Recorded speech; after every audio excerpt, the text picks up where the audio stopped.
¿Alguna vez has sentido que aunque estudias mucho, tu mente se bloquea en un examen, que los nervios te paralizan y no puedes rendir al máximo? La ansiedad académica afecta a miles de estudiantes y puede ser la razón por la que el esfuerzo no siempre se traduce en buenos resultados. En este episodio te explicaremos qué ocurre en tu cerebro cuando la ansiedad se apodera de ti y qué estrategias pueden ayudarte a superarlo. Ahora que ya conoces nuestro tema, conversemos.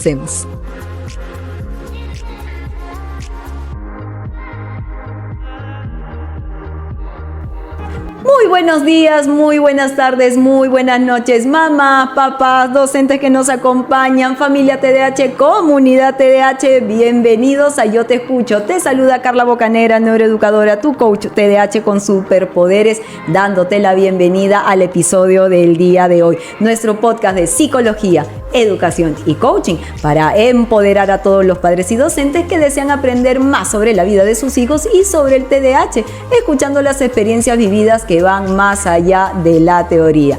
Cada semana salimos con un episodio todos los sábados para disfrutar de buenos temas como el día de hoy. Junto a nuestro invitado especial compartiremos tips y estrategias para todos ustedes. Todo esto y más y mucho más en Yo Te Escucho, tu neuropodcast hecho con cerebro. Y realmente, papás, mamás, docentes, el día de hoy tenemos un invitado especial que nos va a ayudar a abordar, como has escuchado en la introducción, un tema muy particular sobre la ansiedad relacionada puntualmente con el rendimiento académico. Y es por ello que el día de hoy tenemos a nuestro invitado, al doctor Wolfgang Reina, con nosotros el día de hoy. Doctor Reina, muchísimas gracias por haber venido el día de hoy y muchísimas gracias por estar con nosotros.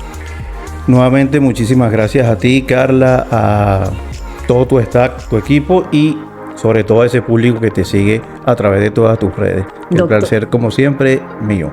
Y le agradezco muchísimo porque el doctor tiene justamente maestría, tiene doctorado en el tema relacionado con la neuropsicología y realmente sus aportes van a ser inmensos, magnánimes para un tema tan importante que vamos a trabajar el día de hoy. Doctor, cuando hablamos nosotros de ansiedad académica y por qué afecta tanto a los estudiantes, creo que lo primero que deberíamos poner sobre la mesa es ¿qué es la ansiedad? Bueno, la ansiedad, más allá de que sea un síndrome o una patología o que presente cierta sintomatología para que se pueda dar en realidad ese problema tan complejo como es la ansiedad, mira, lo podemos definir en unas palabras menos técnicas y mucho más prácticas como esa preocupación excesiva que me invade a mí sobre un tema específico, el cual poco a poco va creciendo y se me dificulta a mí tener algún tipo de herramienta para yo poder resolverlo. Totalmente de acuerdo, doctor. Y a veces cuando trabajamos con los mismos chicos que vienen a nosotros y nos dicen estoy ansiosa, tengo ansiedad, he escuchado en casa, mi mamá me ha dicho que yo tengo ansiedad. Entonces quiere decir que todavía no tenemos muy claro cuáles podrían ser las causas, ¿no? de una ansiedad. ¿Podría ser genético, por ejemplo? Bueno, siempre debe haber un factor genético. Recuerda cuando siempre nosotros llenamos lo que sería la historia clínica, que es el principio de toda entrevista. Claro, vamos preguntando si hay algún familiar directo o cercano que haya padecido de ciertas patologías, porque sí hay factores biológicos, ¿no? Y hay factores genéticos que pueden ser determinantes porque ya entrarías en una población de riesgo, esas personas que tienen familiares directamente con esas patologías puntuales como la depresión o el estrés o la ansiedad, el cual estamos hablando hoy. Pero sin embargo tiene que darse el detonante. El detonante siempre va a ser algo muy fundamental a la hora de desarrollar no solamente la ansiedad, sino cualquier patología. Y justamente cuando hablamos de detonantes, cuando hablamos de esos episodios traumáticos que puede pasar una persona, uno puede decir, bueno, has pasado por esa situación, sí, me ha generado mucho estrés. No, esta situación me ha generado ansiedad. ¿Hay alguna diferencia, doctor, entre el estrés y la ansiedad? A veces nos preguntamos en clase, tengo mi alumno, ¿está estresado o está ansioso?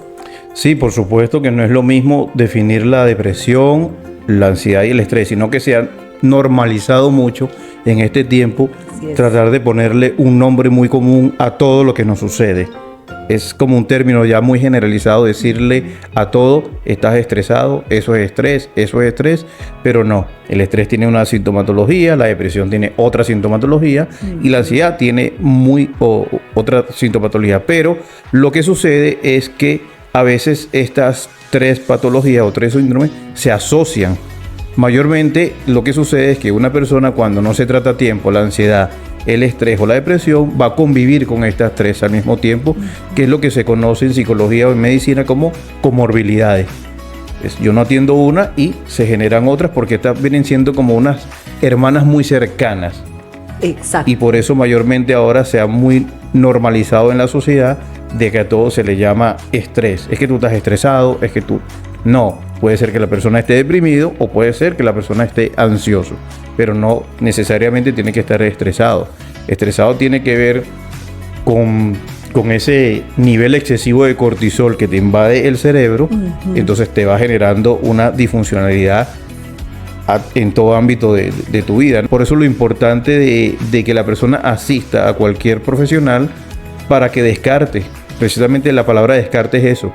Tengo que ver qué es lo que realmente tengo y tengo que ver lo que no tengo, porque en casa es muy normal que se practique mucho ahora el autodiagnóstico o el diagnóstico de la misma familia. Así es. Y tomo doctor, entonces este punto, ¿no? De hacer este diagnóstico, esta evaluación. Entonces, si vemos estrés y ansiedad, quiere decir que si a mí me diagnostican con esa comorbilidad, por ejemplo, de trastorno de ansiedad, es porque la ansiedad es más fuerte que el estrés. O sea, un estrés prolongado puede generar una ansiedad. Si yo veo a mi hija estresada constantemente, ¿podría estar llevando o estar encaminada a la ansiedad? Por supuesto. Sucede es de esa manera la cual estás tú ahorita manifestando. Sucede de esa manera. ¿Por qué? Porque tiene la persona esa preocupación constante, ese miedo constante, esa frustración constante, porque se generan ciertos tipos de inconvenientes en la persona que está padeciendo por la ansiedad.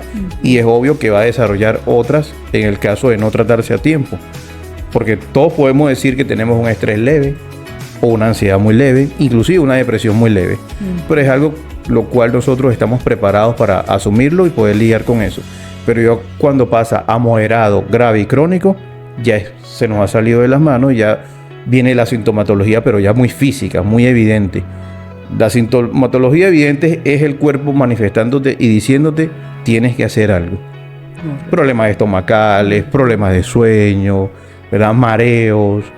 Entonces ya ahí sí la persona tiene que sí o sí buscar, pero como siempre digo yo, ayuda calificada o profesionales calificados y evitar eso que normalmente o peor aún, ¿no? Se está normalizando porque están estas aplicaciones que están muy de moda, entonces están estos tales diagnósticos flash. Los mismos autodiagnósticos siguen también vigentes y los diagnósticos en casa, y eso es lo que termina es empeorando a la persona, porque el caso más grave es que la persona que está inmersa en estas patologías se le siguen desarrollando y se le sigue trayendo otras invitadas más. Exacto. Por eso la importancia del diagnóstico. Entonces, por ejemplo, doctor, ¿no? Estoy trabajando yo con una alumna en su ejercicio de matemática y ella está a mi lado y yo la veo estresada porque está viendo que a ella se le dificulta desarrollar el ejercicio. Pero si ella termina el ejercicio, va a estar mucho más tranquila. Entonces, ese proceso que ella ha pasado no sería ansiedad, sino sería estrés. Más bien sería ansiedad si es que, por ejemplo, va a su casa y continúa pensando. Tal vez, ¿no? Prolonga ese dolor, tal vez no prolonga esa situación, pero ya terminaste el ejercicio, sí, pero mañana me van a poner otro más difícil. Claro, porque la ansiedad se asocia a eso, ¿no? La preocupación por lo que puede pasar y no ha pasado. Por eso, si queremos asociarle una palabra, sería que tú te desvivas todo el día pensando en tu futuro. ¿Ves? Eso va a invitar a que ocurra la ansiedad. Y lo contrario, cuando la persona se ancla al pasado, ¿a quién invita? A la depresión. A la depresión. Exactamente. Entonces, esto, papá, mamá, nos ayuda muchísimo para poder manejar esa terminología en casa, porque justo conversábamos con el doctor antes de empezar el podcast, lo importante que es ver de qué manera conversamos, cuál es el vocabulario que utilizamos para que también nuestros hijos en casa tengan esta tranquilidad de no ir con palabras como estoy estresada, estoy deprimida, estoy angustiada, estoy ansiosa, ¿no? Tratar de ver realmente cuál es ese patrón, ese comportamiento y cuál es esa palabra que exactamente puede describir mejor lo que nos está pasando a nosotros o lo que le está pasando pues a nuestros chicos. Y la ansiedad entonces es generada por factores externos. Claro, es que es una reacción del cuerpo. ¿No es cierto? Ajá. Mientras el estrés es una respuesta a una circunstancia específica.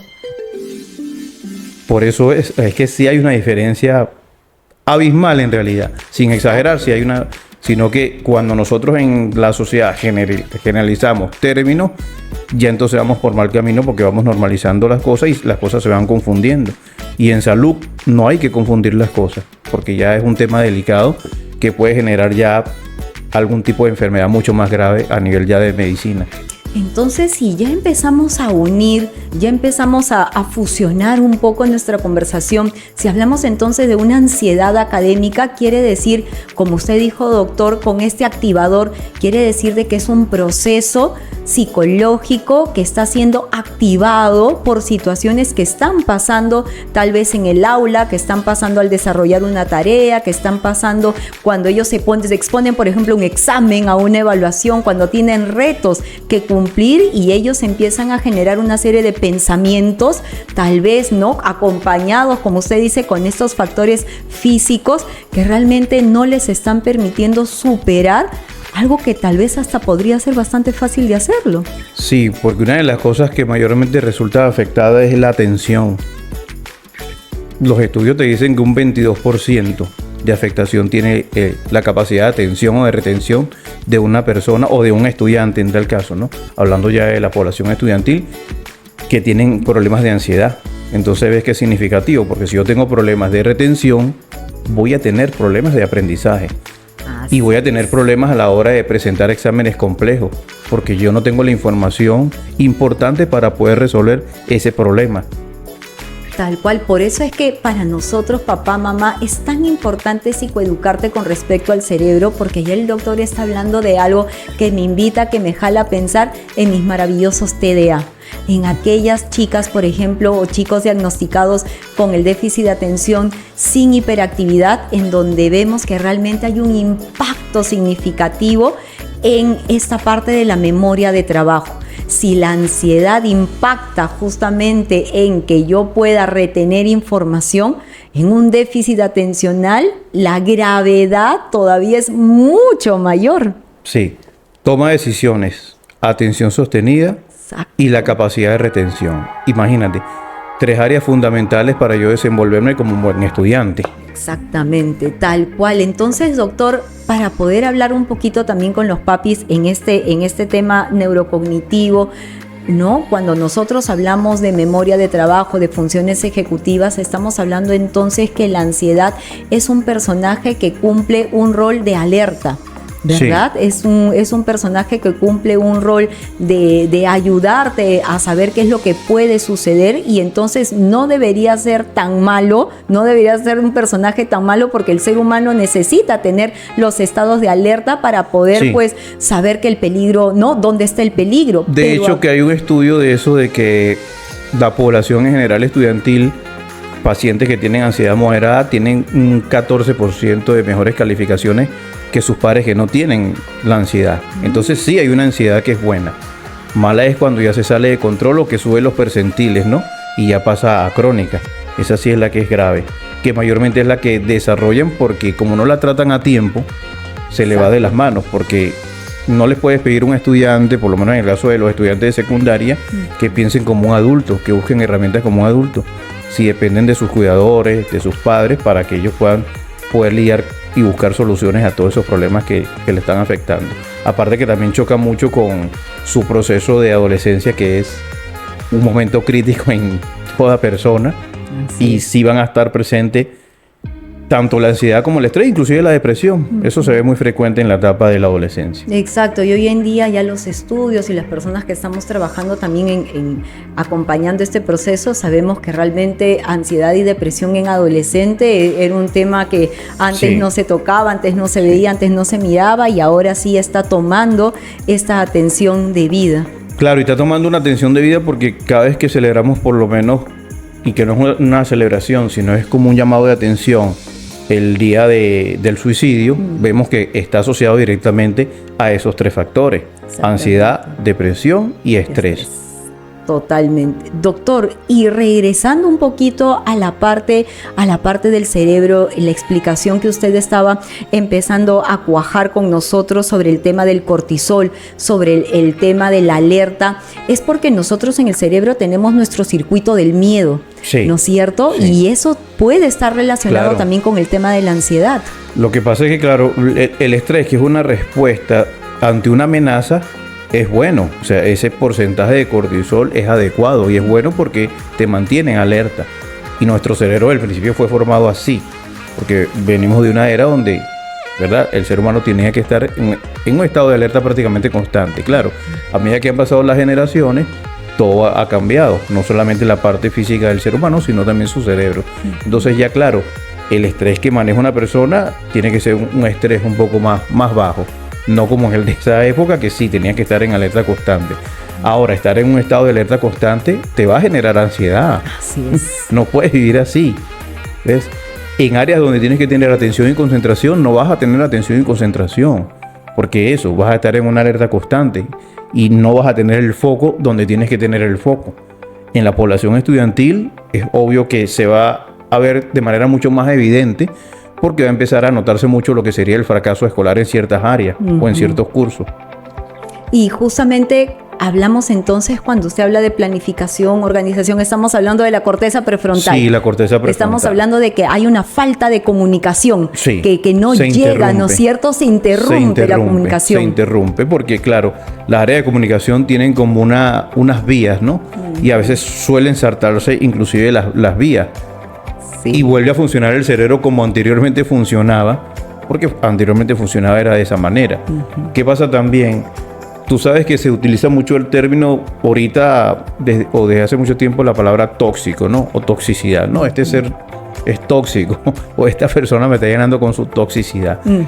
Pero es que en realidad el estrés se asocia a esa palabra. Tal cual. Pero también fue un término que se tergiversó en el tiempo. Porque cuando descubren los efectos del cortisol en el cerebro, se dan cuenta que eso es lo que existe en realidad. Se intoxica el cerebro de cortisol cuando tienes niveles exagerados de estrés. Y hay como una inflamación en el cerebro. Por eso tú ves que esa persona en ese momento no falla su toma de decisiones, falla su sistema de comunicación. Y claro, ¿no? Todas las consecuencias van a ser totalmente negativas. Entonces, eso es lo que hay. El cerebro se intoxica de cortisol y no responde de la manera adecuada que tiene que responder, sobre todo en el área que nos diferencia de nuestros hermanos los animales, que es la corteza prefrontal. Así es. Y estuve leyendo, doctor, esta semana algunos artículos para poder trabajar un poco el tema.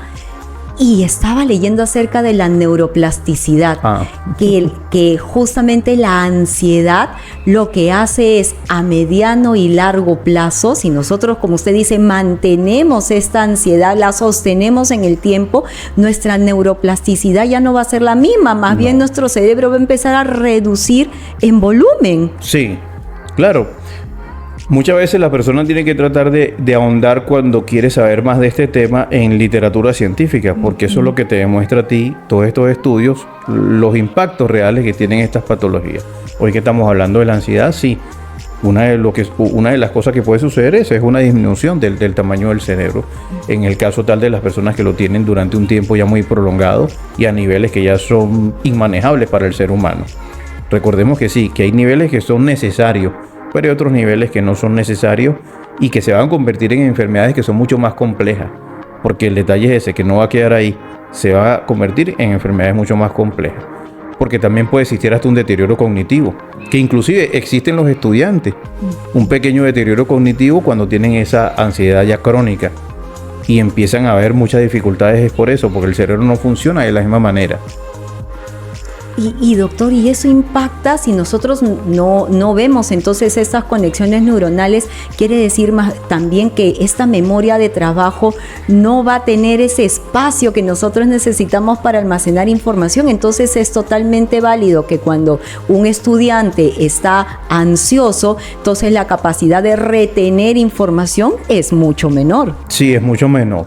Inclusive cuando tú haces las pruebas pertinentes, porque no solamente es hacer una prueba para el descarte, ¿no?, de la ansiedad, sino que sea de manera un poco más generalizada para ver sobre todo esas áreas, ¿no? Porque si tú tienes un individuo, por lo menos tienes un individuo, sea neurotípico o sea una persona con condición, yo siempre trato de que las pruebas que se le hagan a esa persona sean mucho más amplias. Es decir, no vamos únicamente a evaluar la ansiedad, vamos a hacerle de repente una prueba de inteligencia en el caso del WIS-5, ¿no? La escala de Wechsler número 5. ¿Por qué? Porque ahí vas a ver la memoria de trabajo, la velocidad de procesamiento, así es, el razonamiento lógico, y eso te va a permitir tener un panorama mucho más amplio de cómo está funcionando en el momento actual la cabeza de ese individuo, cómo está funcionando esas funciones ejecutivas que son muy importantes, porque estamos hablando de personas que están en apenas su desarrollo educativo. No van ni por la mitad del recorrido educativo. Entonces son áreas que tienen que estar funcionando de manera muy óptima para que ellos puedan lograr todos esos objetivos académicos que se han trazado. Y ese camino, ese recorrido que llegue hasta la hasta la corteza prefrontal, como usted dice, se interrumpe totalmente. Sí.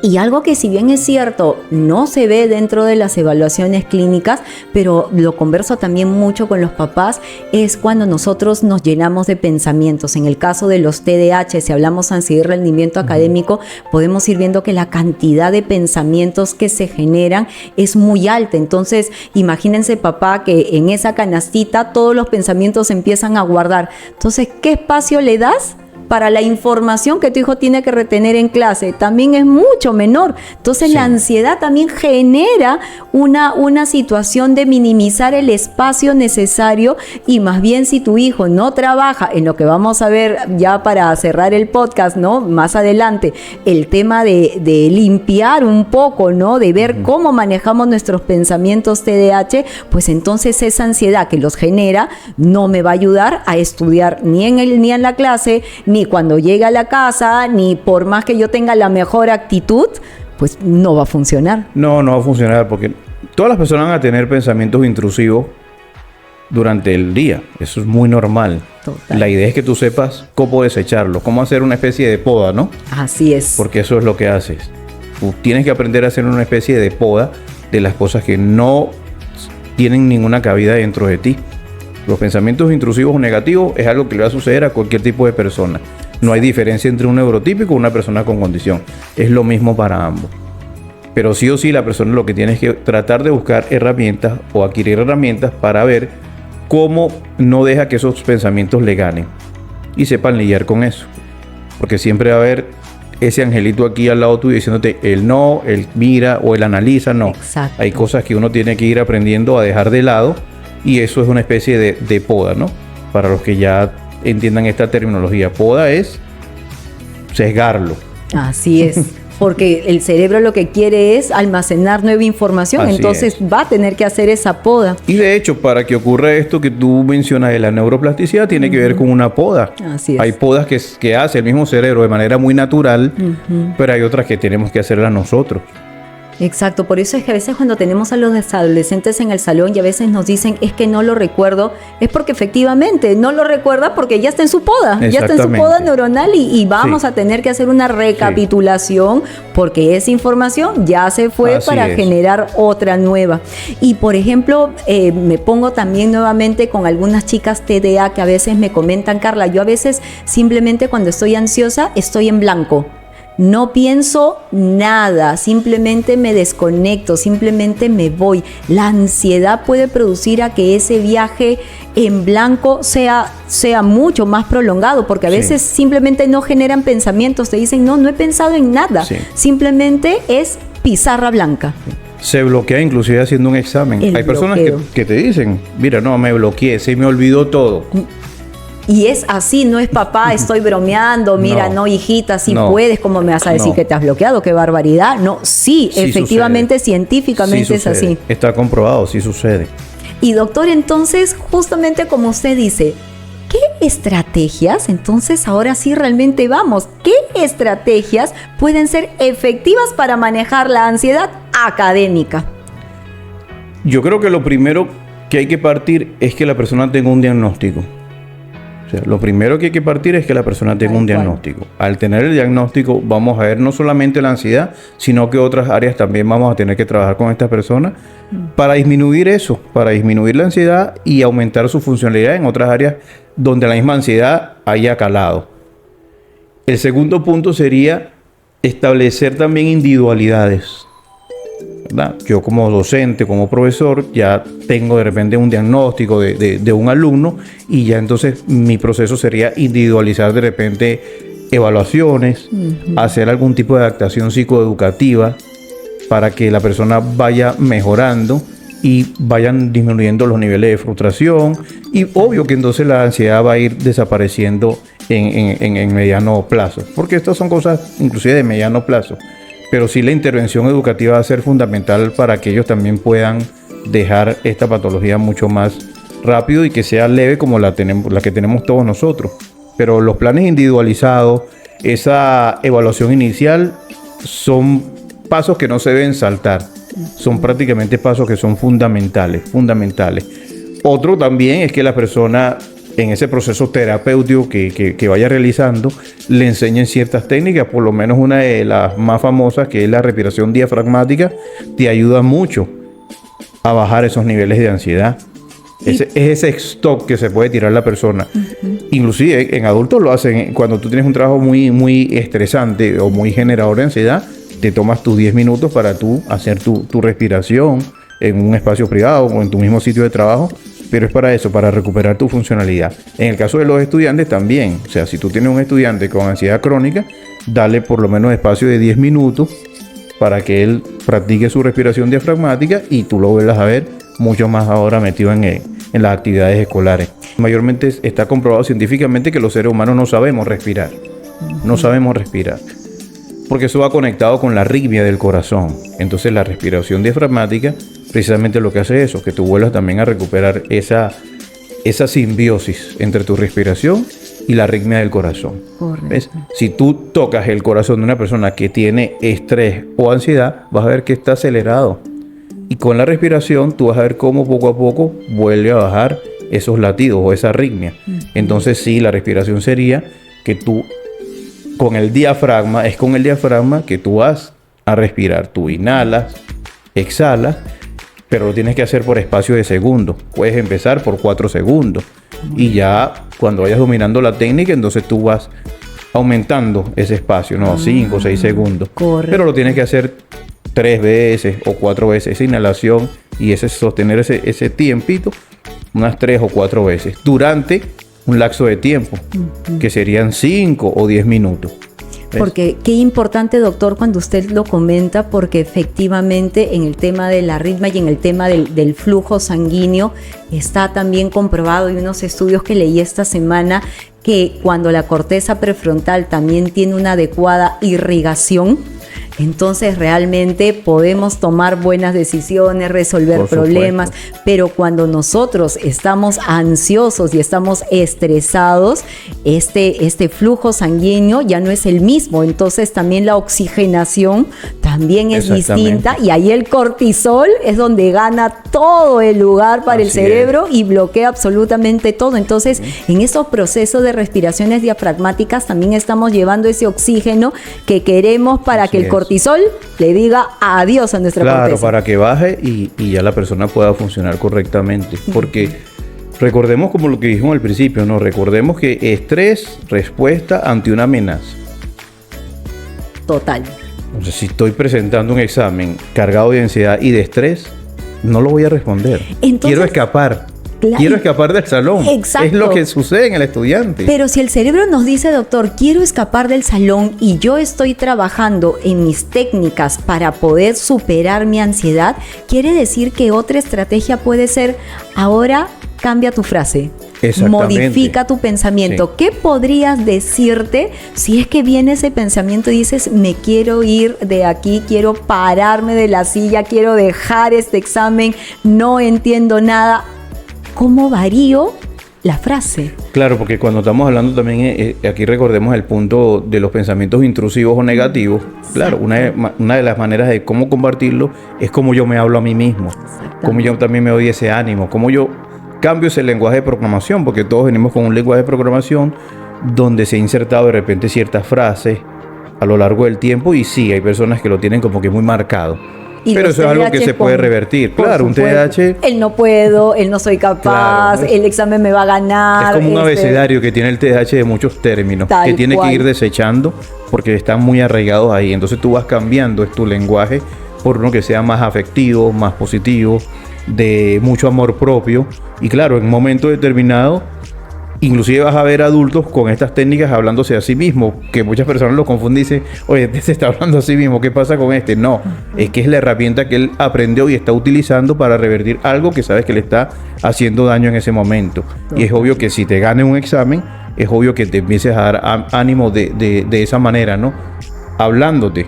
Porque hablándote erradicas mucho más rápido ese pensamiento. Exacto. Ese lenguaje afirmativo y afectivo va a servir mucho también como una herramienta eficaz para estas personas que están dentro de esta patología. Y es muy interesante, doctor, cuando usted lo comenta, porque yo a veces le hago recordarle a los papás, cuando nosotros vamos al nido, cuando hemos dejado a nuestros hijos en prekinder, en kinder, y hemos visto cómo los pequeñitos se hablan solitos. O sea, hablarse solito y se hablan y entre ellos juegan, pero ellos se van escuchando. Los TDAH, a medida que van avanzando papá, mamá en edad, ese Pepe Grillo con el que conversan se va perdiendo, esa voz ya no se escucha, pero lo normal es que sí lo escuchemos, esa voz que me diga un ratito, para. Entonces, como dice el doctor, para regresar a este proceso de una buena comunicación, entonces yo sí tengo que ahora nuevamente comunicarme y hacer escuchar mi voz de decir, quédate porque habrá alguna pregunta que sí lo puedas hacer, y nos vamos ahí a ese primer reto. Entonces esas afirmaciones, como usted dice, doctor, positivas, también son parte de un trabajo de cómo me puedo ayudar yo, más allá de la medicación, por supuesto, ¿no? Que a veces dependemos tanto de los medicamentos. Claro, es como una reestructuración cognitiva que se hace en la terapia cognitivo-conductual, ¿no? Total. Es como yo revierto o incluyo un nuevo lenguaje de programación. Exacto, o sea, yo hago mis prompts, ahora que estamos hablando como ChatGPT, ¿no es cierto? Entonces yo hago en ese momento mis prompts afirmativos, en donde tengo que trabajar para darle la vuelta a ese prompt negativo que tanto cultivé durante muchos años. Y es ahí, doctor, entonces, en donde vemos que no solamente los prompts me van a salir a mí, se me van a ocurrir a mí.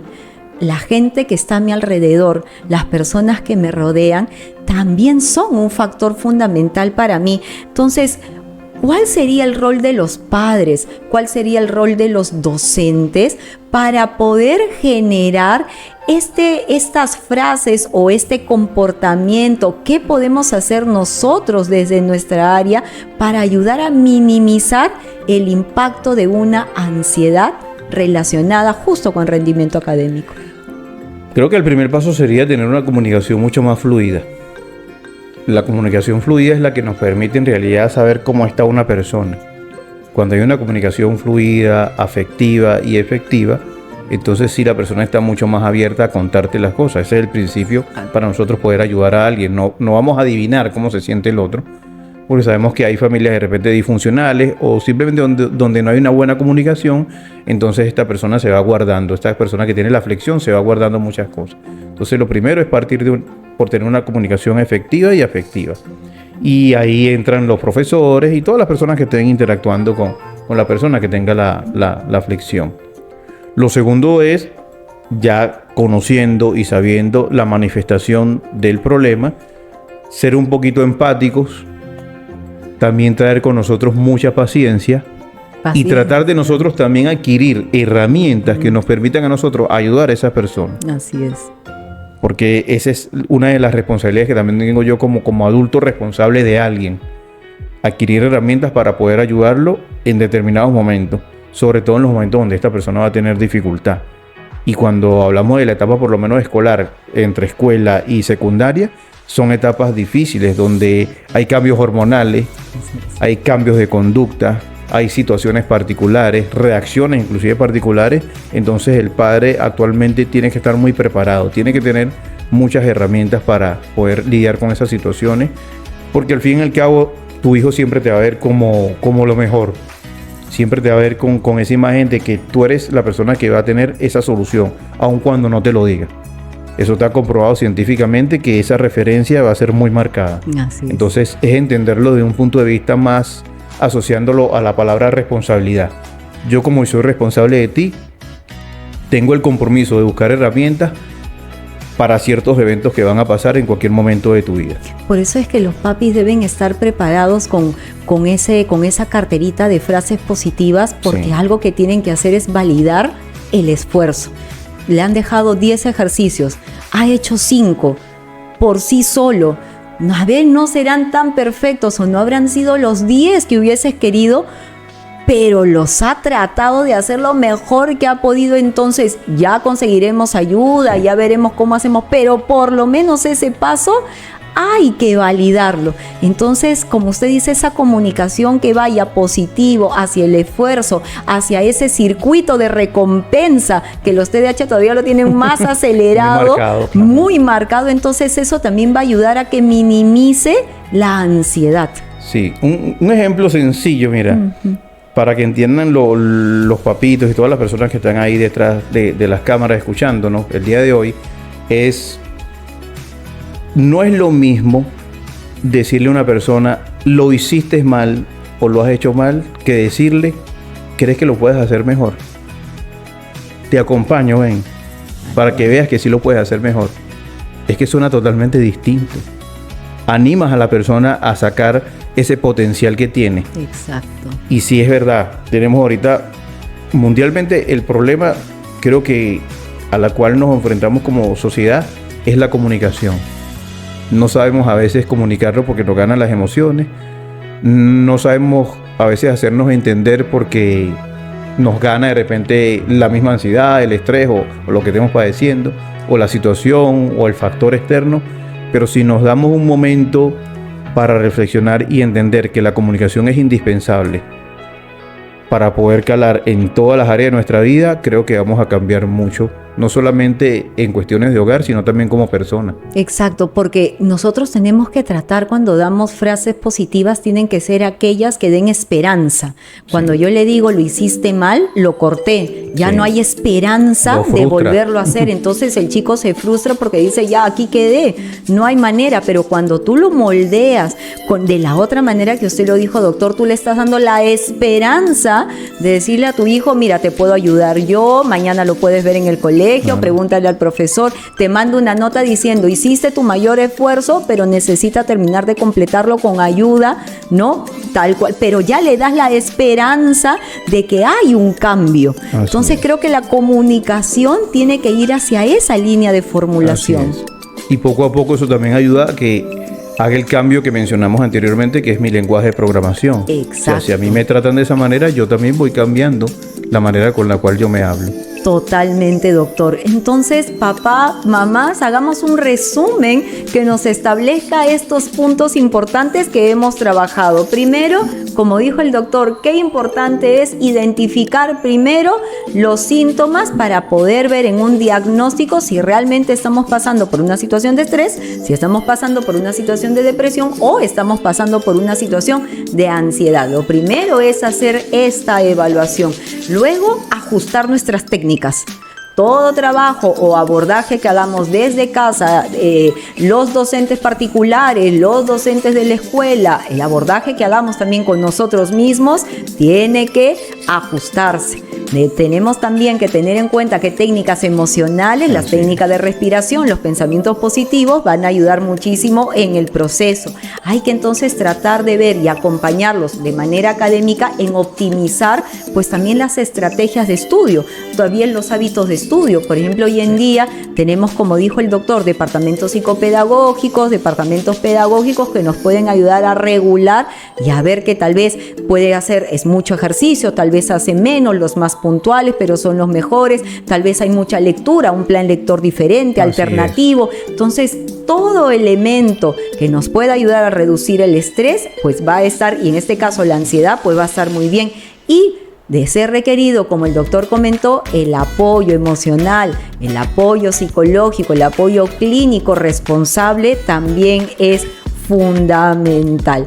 Papá, mamá, ¿sabías tú que el trastorno por ansiedad es comorbilidad en el TDAH? ¿Lo has aprendido el día de hoy? Si no lo sabías, y hemos tenido el gusto de tener al doctor Wolfgang Reina con nosotros para poder ayudarnos un poco más y tomar en cuenta que la ansiedad es importante de poder trabajarla a tiempo. Un estrés trabajado a tiempo no va a generar la ansiedad. Así es, Carla. Esto es algo que a veces se minimiza el impacto que tiene, pero cuando vemos las estadísticas mundiales, vemos que sí son las patologías en realidad que están punteando, las más alarmantes, las que lamentablemente generan, porque reitero que lo que hacen es generar otro tipo de enfermedades que ya sí son más graves, y es muy prudente que cuando todas estas patologías empiezan a emerger en una persona sean tratadas a tiempo. Totalmente, doctor. Y si tenemos papás, mamás, docentes que les gustaría conversar un poco más, que tal vez les gustaría indagar o aprender, por ejemplo, cuáles son las posibles señales de ansiedad que puede estar teniendo mi alumno en el colegio, que ya estamos viendo algunas aquí, pero quieren abordar un poco más, ¿dónde lo podemos encontrar, doctor? Bueno, mayormente la red social que yo más uso es @psicofelices en Instagram. Ahí me van a encontrar a mí. Tienen ahí el link de mi teléfono directo y siempre abierto para cualquier pregunta, para cualquier sugerencia y cualquier comunicación que quieran establecer conmigo. Papá, mamá, queridos docentes, si te gustó este contenido y crees que puede ayudar a los demás, pues dale like y compártelo con quien lo necesita. Y si quieres seguir aprendiendo más estrategias para mejorar, como el día de hoy, tu vida familiar, pues suscríbete a nuestro canal y activa la campanita, porque vas a ver muchos más episodios llenos de consejos prácticos y herramientas altamente efectivas. Yo soy Carla Bocanegra, neuroeducadora, te dejo un abrazo inteligente y te deseo, junto con el doctor Wolfgang Reina, buen fin de semana. Gracias, doctor, por su generosidad y por haber estado con nosotros. Gracias a ti, Carla, gracias a todo tu equipo. Saludos a todos y espero que puedan haber encontrado una valiosa información. Muchísimas gracias. Hasta pronto con todos.